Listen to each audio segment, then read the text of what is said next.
Bapak Ibu semuanya, sore hari ini kita akan belajar tentang pentingnya bersyukur sekalipun di masa sulit.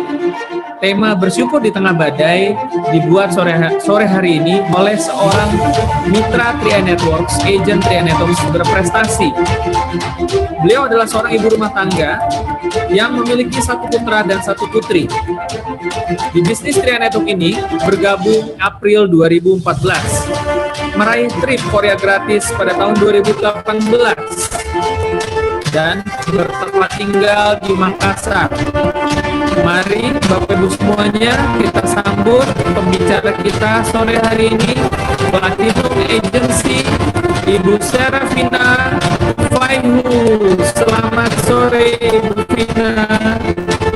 Selamat sore Pak Afan, selamat sore semua mitra Tria Network. Yes, mantap. Selamat sore Bu Vina. Semoga sehat selalu Bu Vina ya. Amin.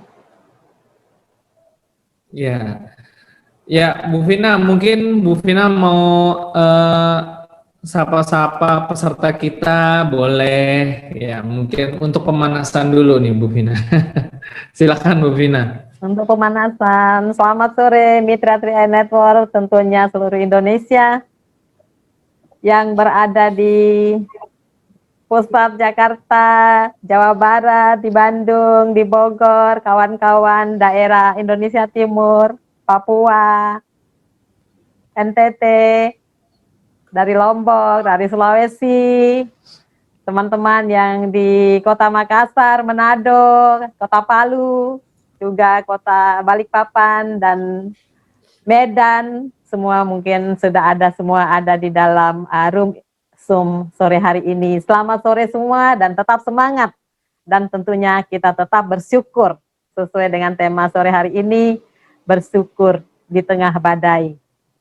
Oke, mantap. Ya, teman-teman semuanya, Bapak Ibu dimanapun berada, jangan sampai berkedip ya. Boleh sih berkedip ya. Artinya fokus yuk selama kurang lebih 1 jam ke depan ini untuk kita sama-sama belajar dari Ibu Vina tentang topik yang sangat menarik, bersyukur di tengah badai. Silakan Bu Vina. Baik, selamat sore. Hari ini saya akan membawakan sharing tentang kehidupan saya pribadi, juga mungkin kehidupan banyak teman-teman yang sudah berposisi di Tria Network. Saya boleh share slide saya yang pertama Pak Sandy, saya perlihatkan bahwa kurang lebih kita lihat di slide ini adalah gambar atau foto di mana itu ada foto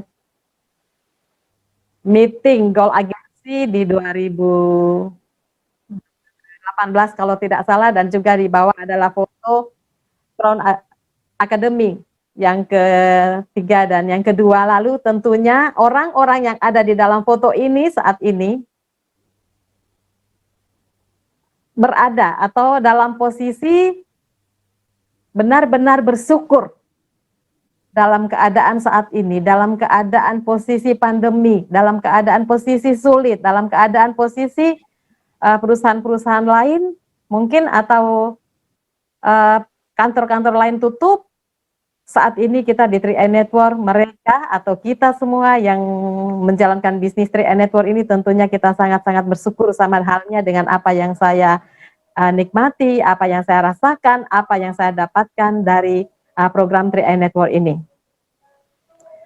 Nah, sore hari ini saya mau berbagi cerita, saya mau berbagi kisah tentang seperti awal mula saya menjalankan bisnis Tria Network, dan tetap bersyukur dalam keadaan apapun. Ini yang paling penting.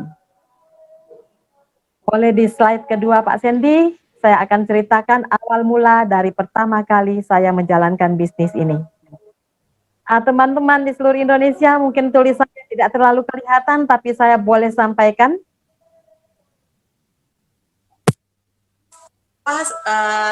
Ini adalah surat lelang rumah, di mana tahun 2013 kemarin kami mendapatkan situasi kondisi karena proyek-proyek yang kami lakukan tidak terselesaikan dan kami tidak mendapatkan proyek yang cukup, malah minus minus minus. Akhirnya sertifikat rumah yang saya tinggali saat ini kami sekolahkan, kami masukkan di Bank BCA, dan ini adalah surat lelang. Ini bisa dilihat di 2013. Jadi kehidupan saya kurang lebih di 2013 itu boleh saya sharing penuh dengan air mata, boleh katakan kesulitan yang begitu sulit.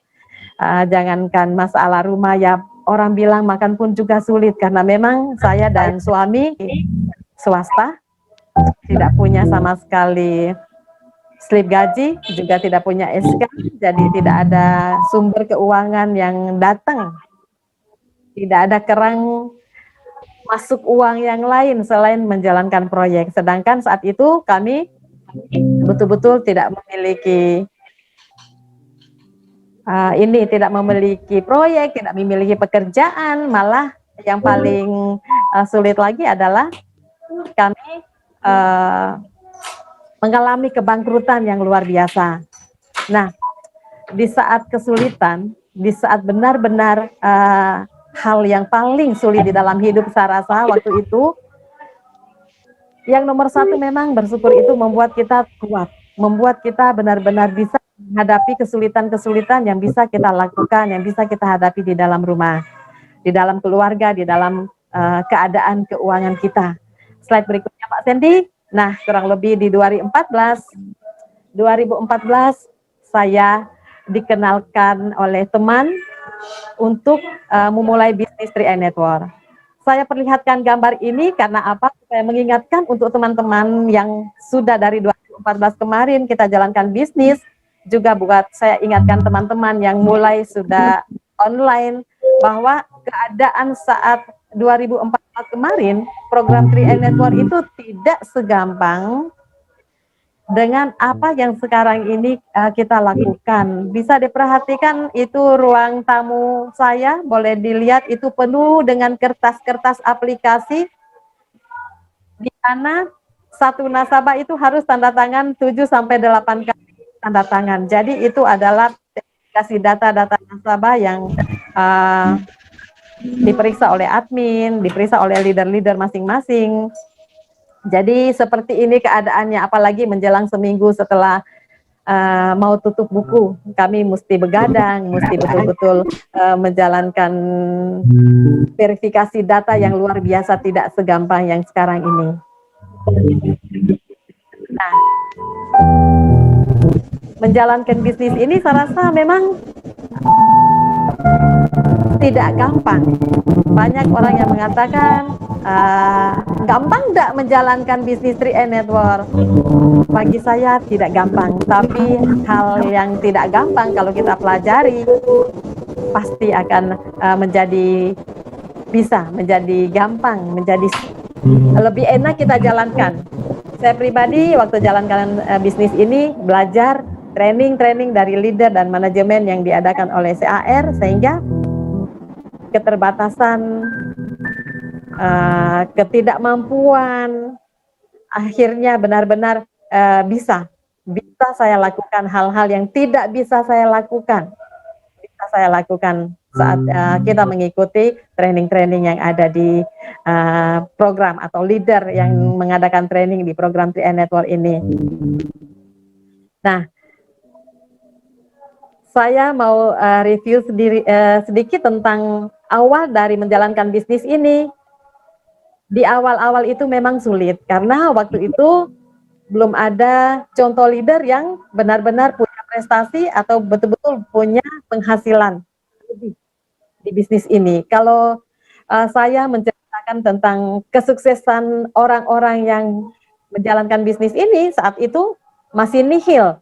Cerita bonus 10 juta, mungkin 20 juta, 50 juta, apalagi ratusan juta. Saat itu sangat-sangat tidak apa yang saya omongkan saat itu adalah masih omong kosong. Belum ada fakta, belum ada bukti leader yang benar-benar membuktikan bahwa bisnis ini memang luar biasa waktu itu. Tapi tidak ada jalan lain. Bagi saya tidak ada jalan lain, saya harus jalankan bisnis ini karena saya memegang satu prinsip, sesulit-sulitnya saya jalankan bisnis 3i Network adalah lebih sulit jika duit. Sesulit-sulitnya saya jalankan bisnis 3i Network lebih susah kalau tidak ada uang. Ini prinsip saya. Jadi saya menjalankan bisnis ini penuh syukur karena apa yang saya dapatkan juga hasilnya cukup, dan yang paling penting lagi bagi saya adalah perusahaan kita yang sangat besar sehingga menunjang apa yang kita kerjakan. Boleh slide berikutnya Pak Sandy. Di 2014, 15, 16 saya jalankan bisnis ini sangat-sangat luar biasa. Boleh saya katakan penerimaan-penerimaan dari masyarakat itu awal-awal dulu kendati kita dengan susah payah menjalankan, tapi benar-benar mereka mau nerima, sehingga siapapun yang tahun 2014, 2015 sampai 2016 itu menjalankan bisnis ini benar-benar tekun, benar-benar benar-benar fokus, pasti akan menjadi leader yang luar biasa di bisnis ini. Saya memperlihatkan salah satu foto. Di sini ada dua foto. Yang satu adalah yang di atas itu adalah foto duka. Yang foto yang di bawah adalah foto kebahagiaan atau foto syukur. Nah, di 2016 tepatnya saat saya menjalankan bisnis ini, saya sudah di posisi Gold Agency saat itu. Saya mengalami duka yang mendalam, duka yang sangat-sangat boleh saya katakan orang bilang seperti dunia sudah mau kiamat. Bisa dibayangkan Oktober 2016 itu setelah kami makan malam, setelah kami selesai makan malam, saya dan suami masuk kamar dan tidak ada tanda-tanda suami saya kalau malam itu dia akan meninggalkan saya dan anak-anak. Ini hal yang tidak pernah saya lupakan dan selalu saya seringkan setiap kali saya sharing di 3i Live Channel ataupun sum-sum lainnya. Kenapa? Ada hal yang mau saya sampaikan, ada pesan yang mau saya sampaikan apa yang ada di bisnis 3i Network ini. Nah, Bapak Ibu, tepatnya tanggal 4 Oktober 2014 saat saya sudah posisi Gold Agency di 3i Network. Saat rumah yang kami tinggali sudah pelan-pelan kami lunasi.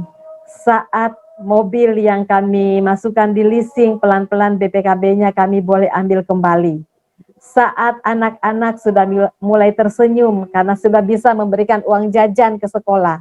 Saat hidup kami berubah dari keterpurukan, dari kesulitan keuangan 2013, 2014, 2016.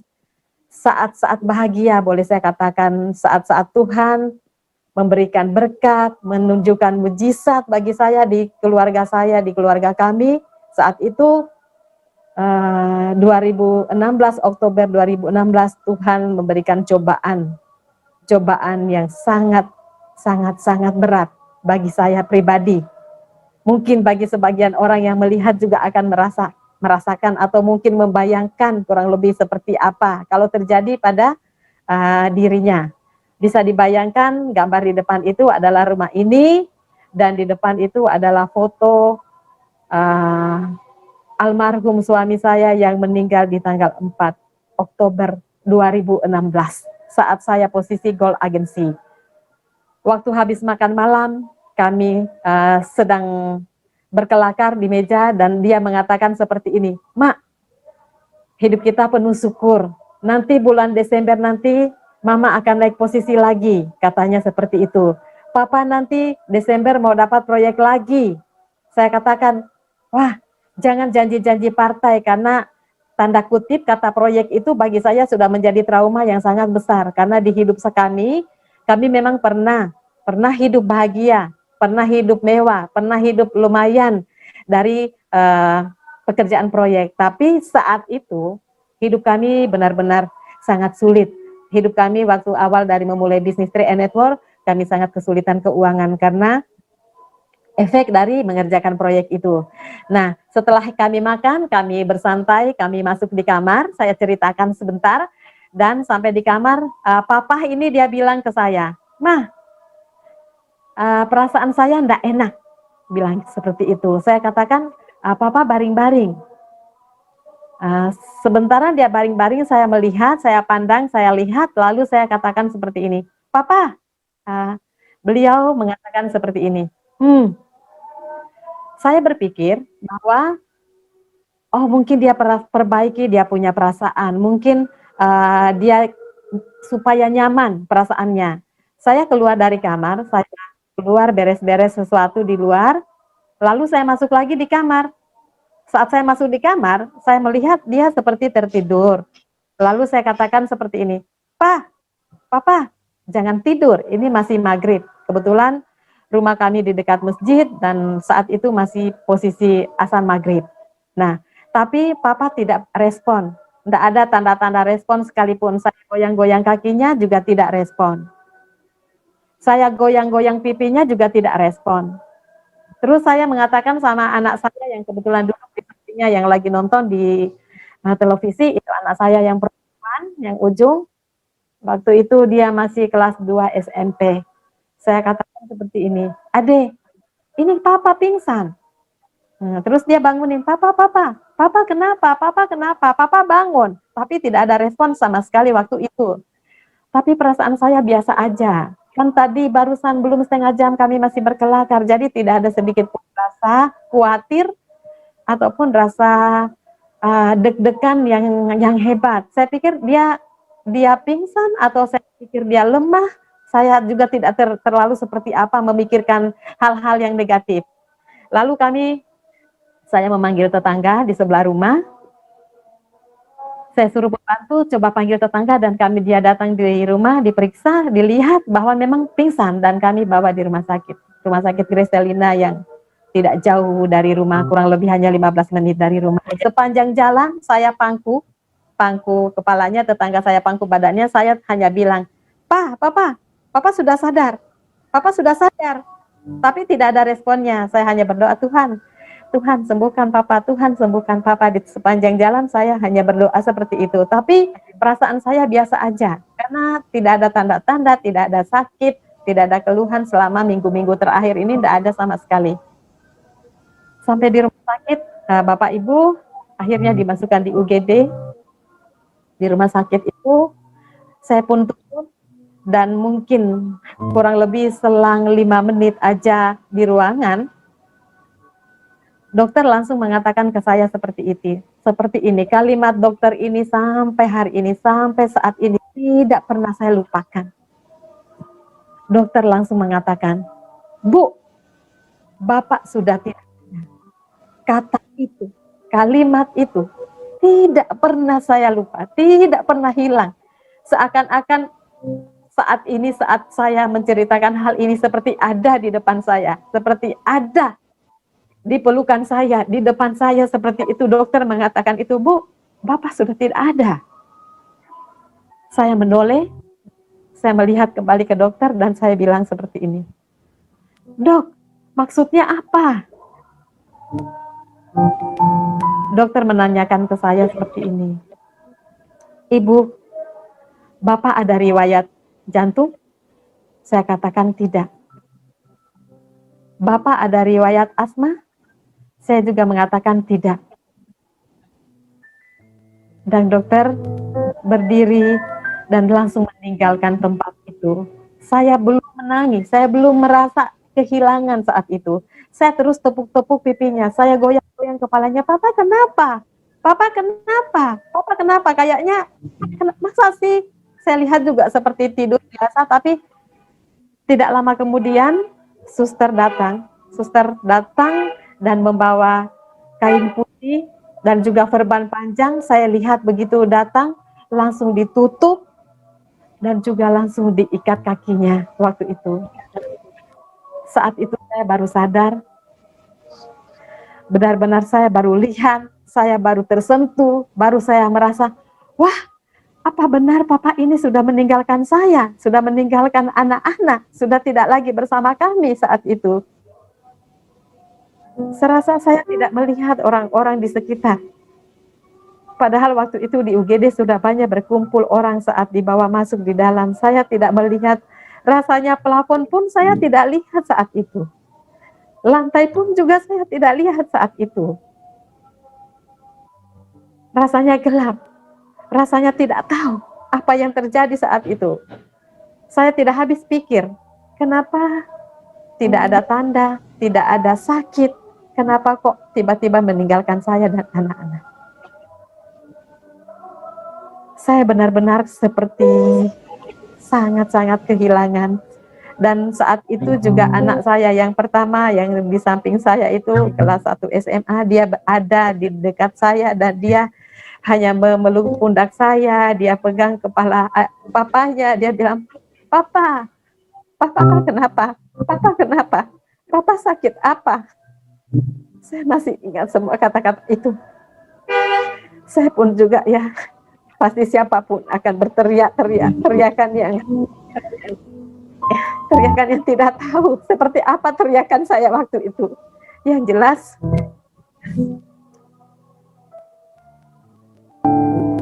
tidak pernah saya bayangkan begitu cepat Tuhan memanggil orang yang saya paling kasihi, orang yang saya paling cintai. Anak saya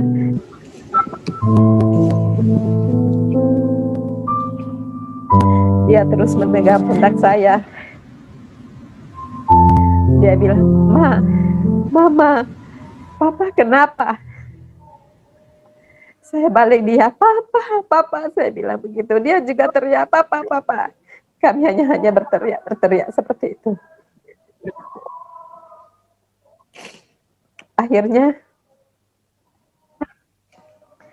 Akhirnya didorong di ruangan paling belakang rumah sakit Kristalina. Saya juga ikut di belakang dan anak saya juga ikut di belakang. Ruangan itu tertulis, saya juga masih ingat persis, saya membaca tulisan itu, ruang jenazah.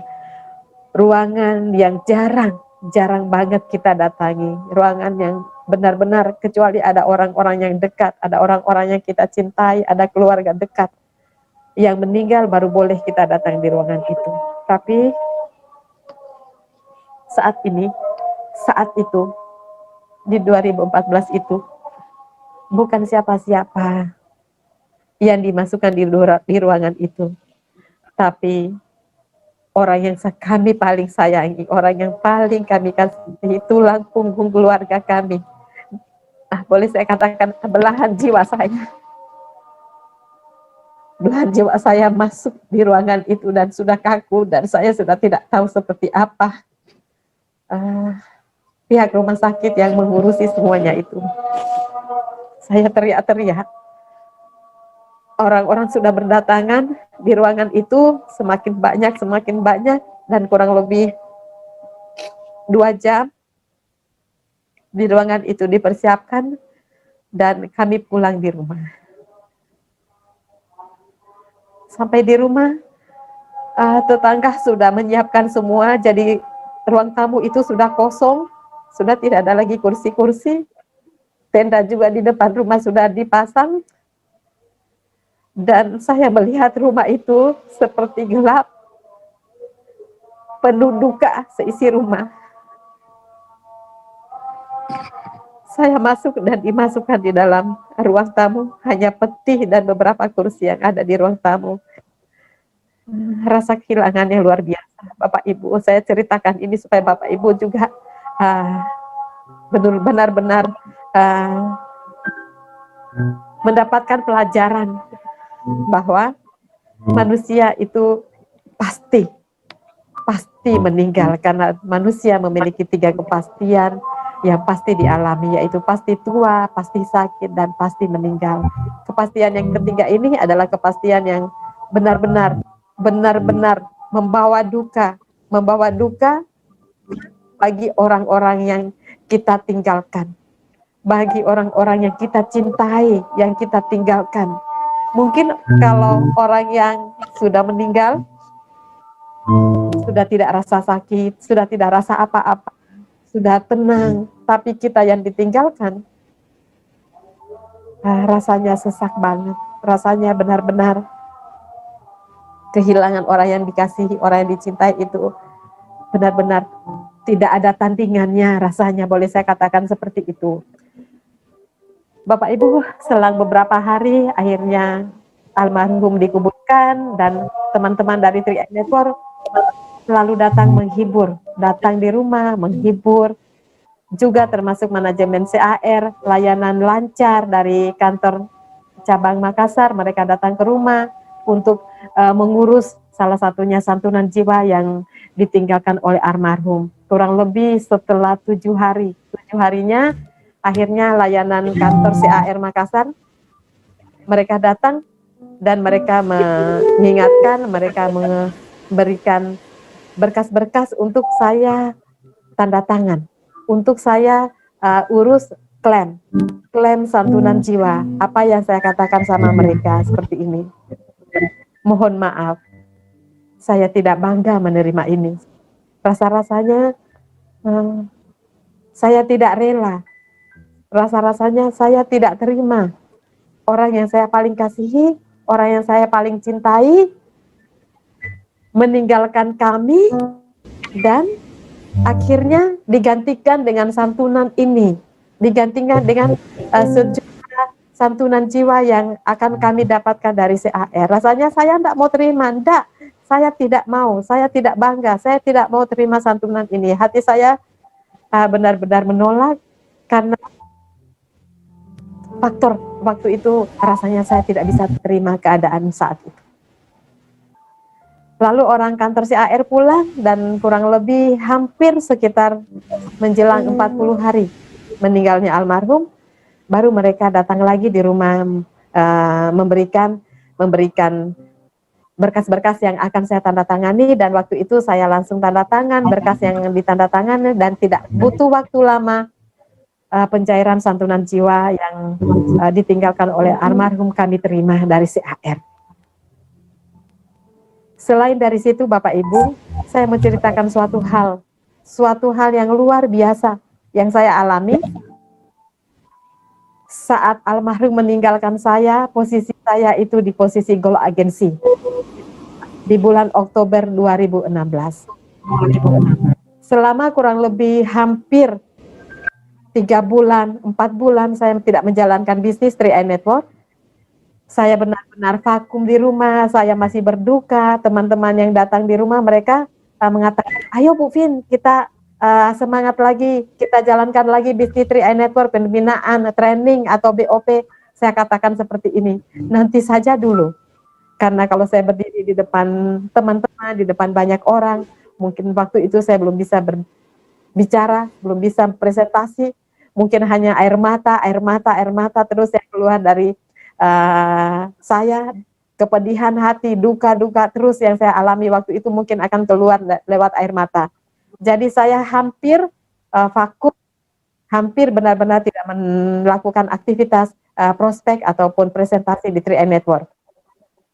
Yang luar biasanya bisnis ini Bapak Ibu, saya mau ulangi, yang luar biasanya dari bisnis 3i Network ini, Oktober 2016 awal suami saya meninggal. Lalu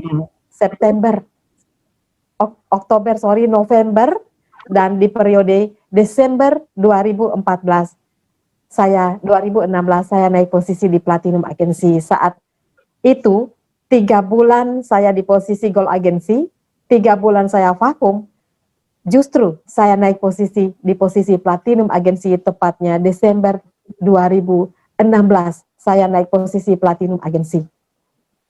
Bisnis yang luar biasa. Benar-benar kalau kita sudah membangun tim, kalau kita sudah memberikan hal atau pembelajaran kepada tim-tim kita, maka duplikasi, maka benar-benar tim kita itu akan berjalan dengan sendirinya, juga sesuai dengan arahan-arahan, sesuai dengan apa yang kita impikan, sesuai dengan apa yang kita cita-citakan. Makanya 3 bulan saya tidak menjalankan bisnis, saya naik posisi Platinum Agency. Saat saya punya air mata belum kering, saat duka di dalam hati, di dalam batin saya belum hilang benar-benar. Tapi Tuhan memberikan berkat. Tuhan memberikan mujizat di hidup saya lewat program 3i Network. Januari 2017 itu pertama kali digambar di bawah, slide di bawah itu adalah bisnis opportunity pertama kali yang saya adakan, dan saat itu saya di posisi Platinum Agency. Kenapa saya share gambar ini? Di tengah badai duka, di tengah duka yang mendalam, di tengah orang yang saya paling kasihi, kami paling cintai, belahan jiwa kami, tulang punggung keluarga kami, meninggalkan kami. Tapi saya benar-benar bersyukur karena program 3i Network ini. Kami boleh tersenyum di tengah badai duka. Kami boleh tersenyum, kami boleh bersyukur, kami boleh bernyanyi haleluya di tengah badai duka yang menimpa saya dan keluarga saya. BOP 2017 Januari ini bagi saya pribadi memang penuh momen air mata di atas panggung, tapi air mata duka, air mata syukur, air mata benar-benar yang saya rasakan saat itu. Begitu baik rencana Tuhan yang terjadi di dalam hidup saya.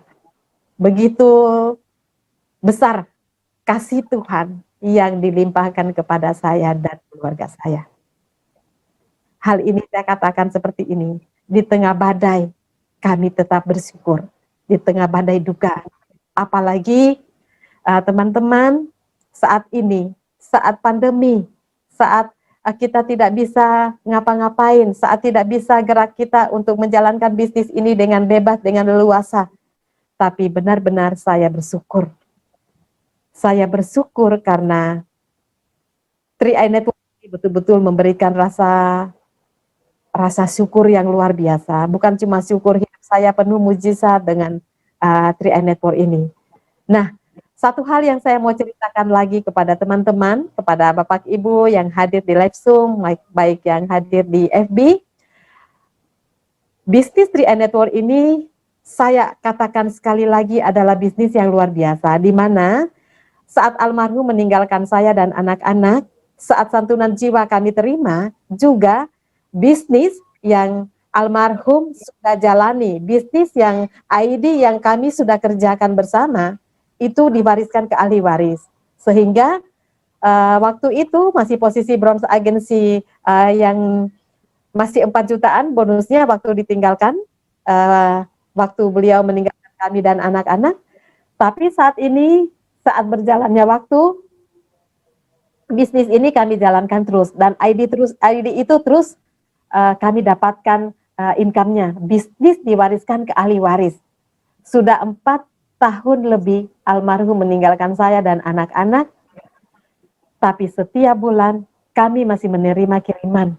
Kami masih menerima kiriman dari surga lewat program 3i Network ini. Kenapa? ID almarhum yang ditinggalkan, yang diwariskan buat saya dan anak-anak, sampai saat ini kami masih terima tiap tanggal 15 bulan berjalan. Maka saya katakan sama anak-anak seperti ini, nah, kakak dari kelas 2, kelas 1 SMA, sekarang sudah kuliah, uang sekolah selama SMA, dan juga uang kuliah saat ini, itu masih papa yang biayai. Adik yang tadinya kelas 2 SMP, yang saat ini sudah kelas 3 SMA, uang sekolahnya juga masih ayah, masih papa, masih almarhum yang membiayai. Juga uang jajan yang setiap bulan hampir saya serahkan sama anak-anak, selalu saya katakan, nak, uang jajan ini dari papa ya. Jadi ada rasa, ada sesuatu yang istimewa yang kami alami, yang anak-anak alami. Saya katakan gini, kebanyakan kalau orang yang hidup, membantu orang yang hidup, mungkin itu biasa saja. Orang yang hidup membantu orang yang sudah meninggal, mungkin itu juga biasa. Tapi dalam hal ini, dalam program 3i Network ini, orang yang sudah meninggal, orang yang kami kasihi, ayah, papa, sudah meninggal 4 tahun yang lalu, tapi masih membiayai anak-anak, masih memberikan tanggung jawab kepada saya dan anak-anak. Hal ini luar biasa. Hal ini sangat-sangat luar biasa karena saya katakan ke anak-anak seperti ini, nah, papa memang saat meninggalkan kita, itu kita tidak dalam keadaan keuangan yang sangat baik. Papa juga tidak terlalu hebat-hebat amat. Bukan seorang direktur perusahaan ternama. Bukan juga seorang manajer perusahaan ternama. Tapi andaikan papa itu seorang pejabat barangkali, maka saat dia tinggalkan saya dan anak-anak, maka slip gajinya pasti ikut terkubur bersamanya. Hal ini luar biasa. Di 3i Network ada satu ID yang ditinggalkan buat orang-orang terkasih, buat orang-orang yang dia cintai, sehingga sampai hari ini kami masih merasakan cintanya, kami masih merasakan kasihnya, kami masih merasakan tanggung jawab seorang ayah, tanggung jawab seorang papa kepada istri, tentu kepada anak-anak yang dia cintai, yang dia kasihi.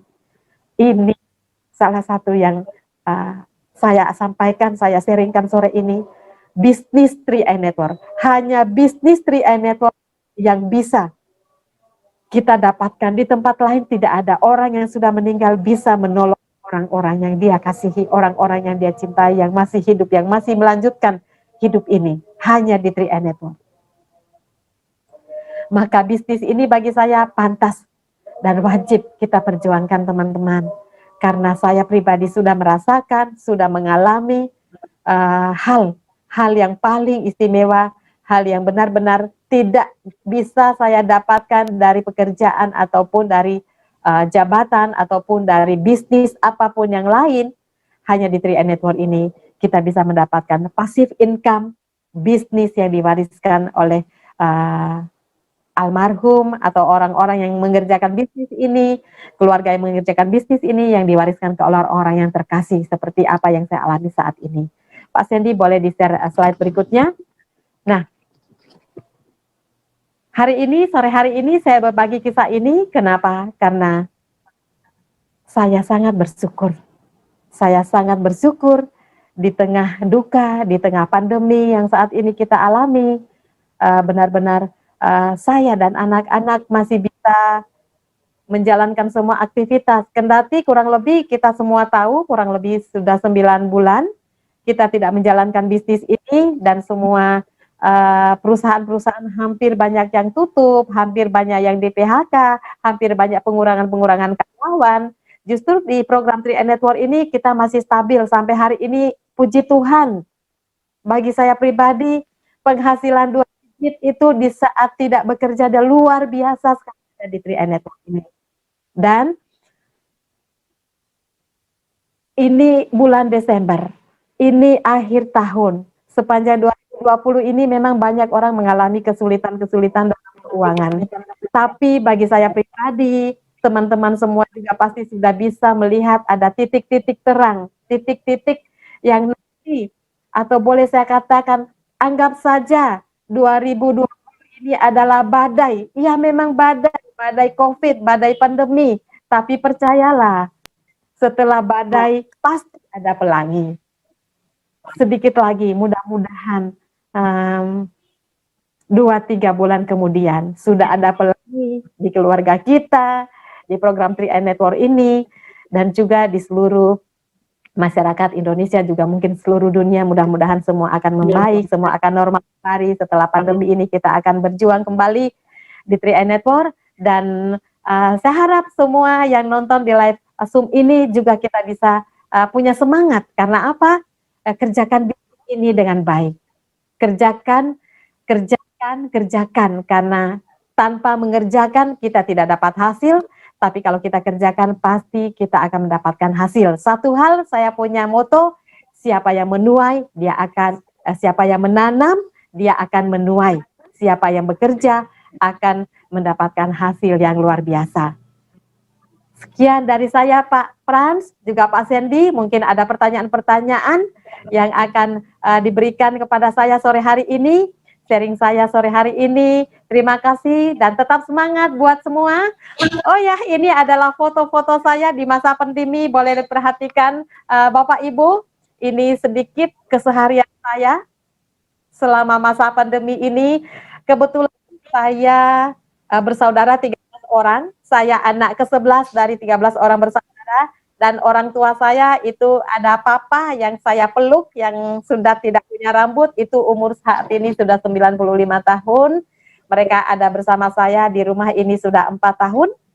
Juga itu mama saya itu sudah 89 tahun ini, dan juga kedua putra dan putri saya, kami saat ini benar-benar bersyukur, benar-benar bahagia, benar-benar menikmati hidup yang boleh saya katakan mungkin orang lain tidak semua mengalami kebahagiaan seperti apa yang saya alami.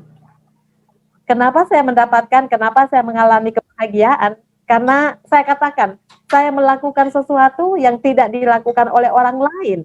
Saya mengerjakan bisnis 3i ini, tidak semua orang mengerjakannya. Seperti sehingga apa yang saya dapatkan saat ini, apa yang saya terima saat ini, apa yang saya alami saat ini, juga tidak diterima, juga tidak dirasakan, juga tidak didapatkan oleh kebanyakan orang yang tidak melakukan hal ini. Maka teman-teman, ayo lakukan, ayo kerjakan bisnis 3i Network ini, lakukan hal yang tidak dilakukan orang lain, supaya kita mendapatkan atau merasakan sesuatu yang juga tidak dirasakan oleh orang lain, atau lakukan sesuatu yang tidak pernah dikerjakan oleh kebanyakan orang, supaya kita mendapatkan hal atau sesuatu yang juga tidak pernah didapatkan oleh kebanyakan orang. Ini kebahagiaan, ini syukur kami di masa pandemi seperti ini. Kami kendati mungkin almarhum sudah tidak bersama kami, tapi benar-benar saya menikmati hidup yang luar biasa. Hidup saya penuh syukur setiap saat. Terima kasih. Selamat sore Pak Pras, juga teman-teman seluruh 3i Network yang mendengarkan live Zoom sore ini di seluruh Indonesia, juga ada di luar negeri. Terima kasih. Oke, baik, luar biasa. Bapak Ibu semuanya, nggak ada salahnya kita berikan aplaus yang paling meriah untuk Ibu Vina. Ya, dan ini banget ya, apa namanya, kalau setiap kali dengar ya, dan sebenarnya saya sendiri sudah dengar lebih dari satu kali kisah ini, tapi ini selalu mengingatkan saya pribadi. Dan ada satu flyer dari CAR yang pernah di posting di The Real 3i Network di Facebook. Mungkin saya akan bukakan untuk teman-teman juga ya. Ini sangat mewakili sekali ya, dan mungkin ini juga menjadi sebuah gambaran yang mewakili. Oke, sudah muncul ya. Nah, teman-teman bisa lihat di layar handphonenya. Ini persis mirip seperti apa yang tadi Bu Vina ceritakan ya dalam kisah hidupnya tadi ya.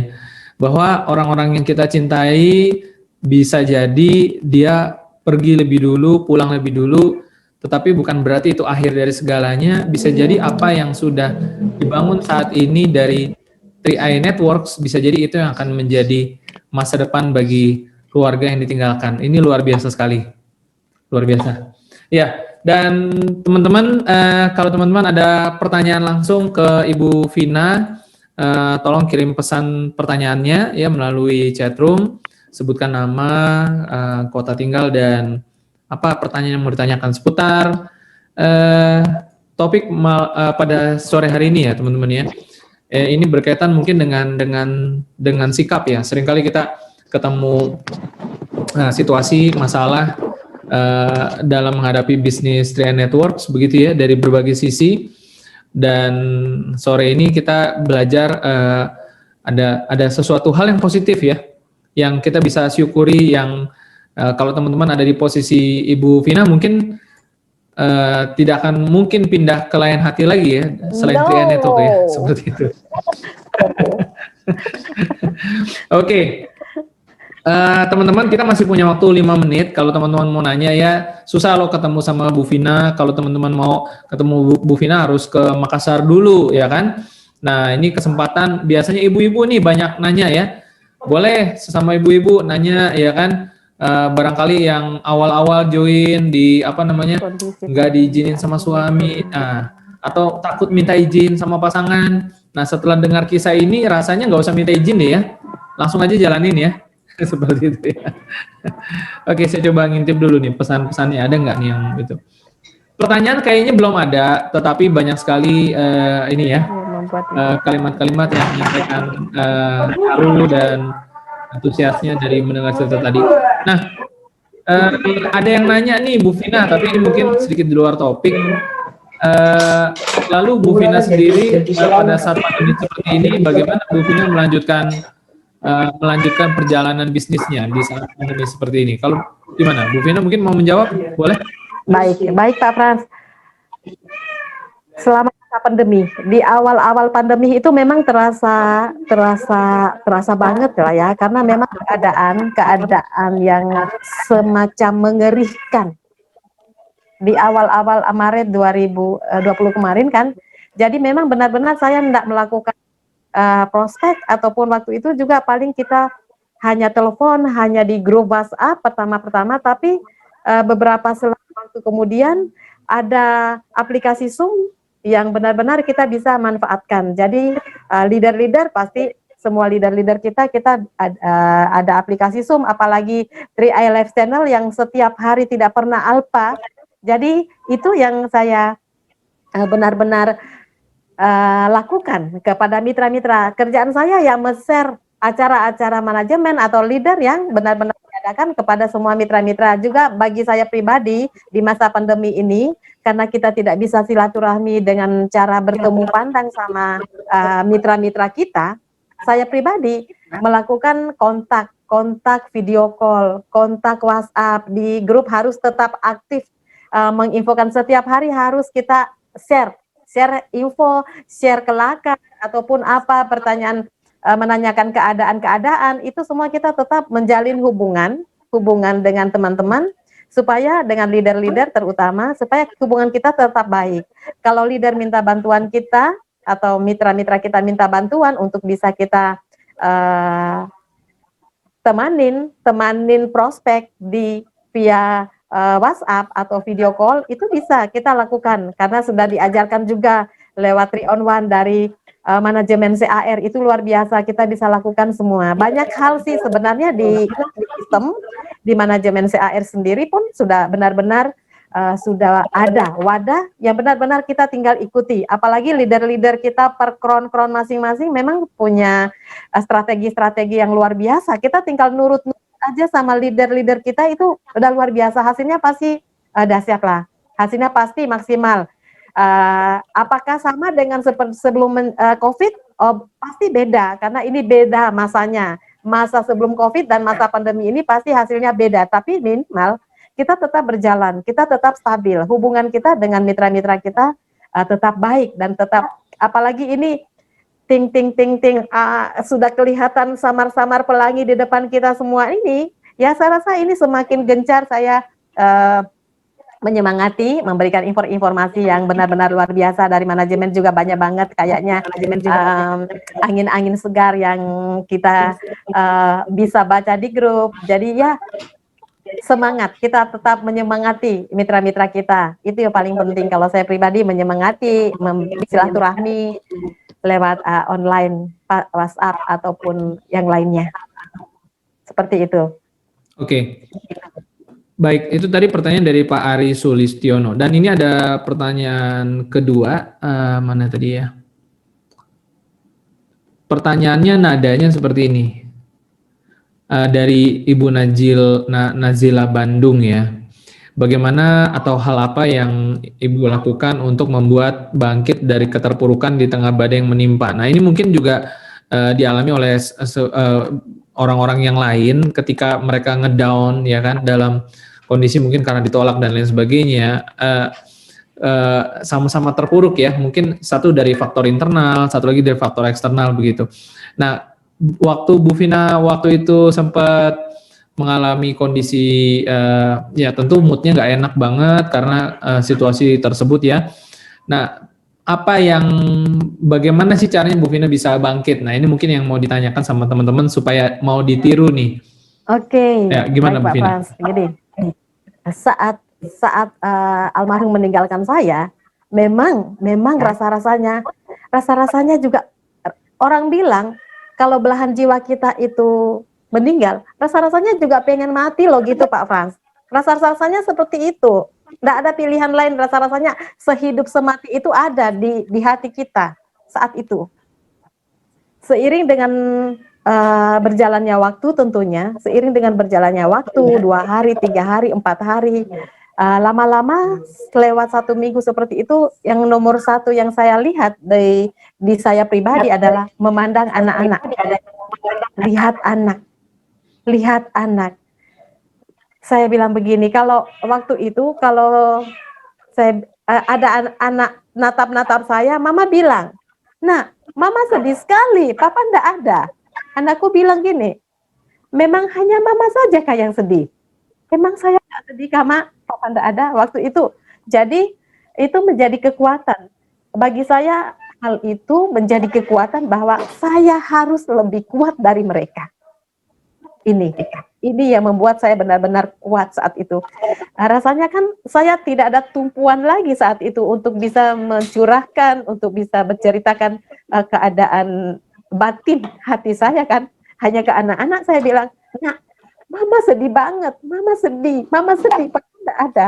Anak saya jawab, ma, bukan hanya mama saja kan yang sedih, kan saya juga kehilangan papa gitu. Saat itu saya tersentuh.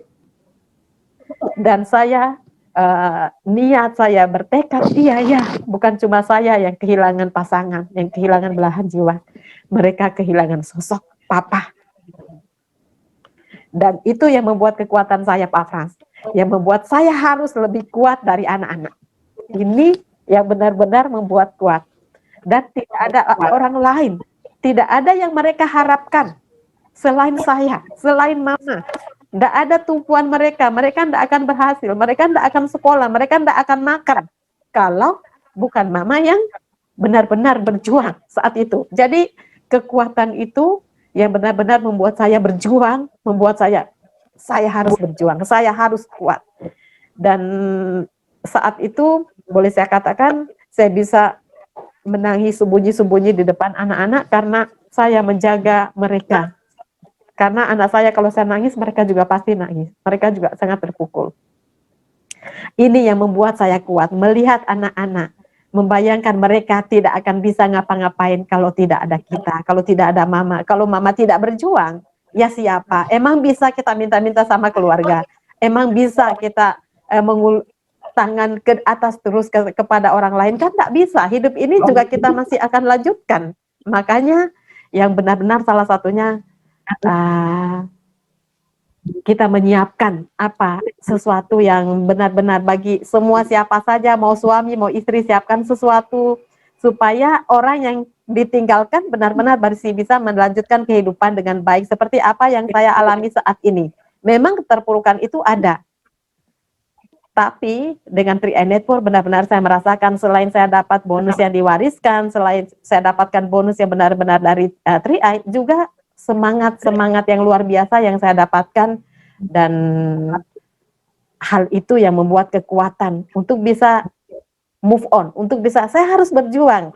Satu hal lagi mungkin saya katakan teman-teman, mungkin halo ibu-ibu yang ada di live Zoom sore ini, saya punya prinsip seperti ini, sorry ini pribadi saya Pak Frans, ini karakter saya saat almarhum meninggal, maka saya melihat anak-anak dan saya mengatakan mudah-mudahan saya tidak pernah meminta-minta, mudah-mudahan saya tidak akan mengulurkan tangan ke sana kemari untuk saya menyekolahkan anak-anak. Makanya saya berjuang, saya semangat menjalankan bisnis 3i Network ini. Ini yang nomor satu juga salah satunya. Kita hanya harus punya niat yang benar-benar, jangan terpuruk dan hanya merenung tak ada gunanya. Mendingan bangkit, kita bisa menyemangati, kita bisa sebenarnya ya kita berdoa, kita mensyukuri apa yang saat itu dulu ada. Ya mungkin keuangan mungkin masih sulit, tapi mensyukuri kita sehat aja sudah, ya itu nomor satu. Mensyukuri apa yang ada, keadaan yang saat itu juga itu kita syukuri supaya kita menjadi kekuatan kita menjalankan melewati masa-masa sulit. Seperti itu Pak Frans. Oke, baik. Semoga penanya tadi ya bisa terpuaskan dengan jawabannya, dan mungkin kita sudah mau akhiri durasi kita, Bu Vina.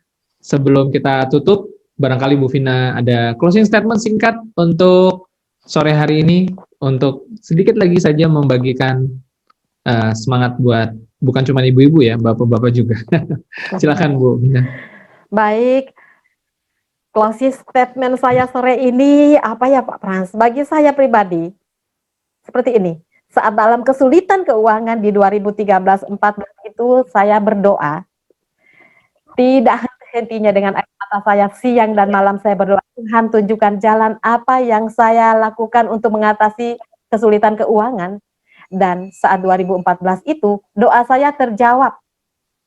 Saya ketemu dengan bisnis 3i Network. Maka saya katakan seperti ini, teman-teman, jadikan bisnis 3i Network ini menjadi jawaban dari doa-doa kita saat kita dalam kesulitan, saat kita memohon Tuhan berikan berkat, tambahkan rezeki yang melimpah di keluarga kita, di hidup kita. Jadikanlah 3i Network ini sebagai jawaban dari doa-doa yang kita panjatkan. Ini sudah mau akhir tahun, ini sudah bulan Desember, dikit lagi sudah mau masuk 2021.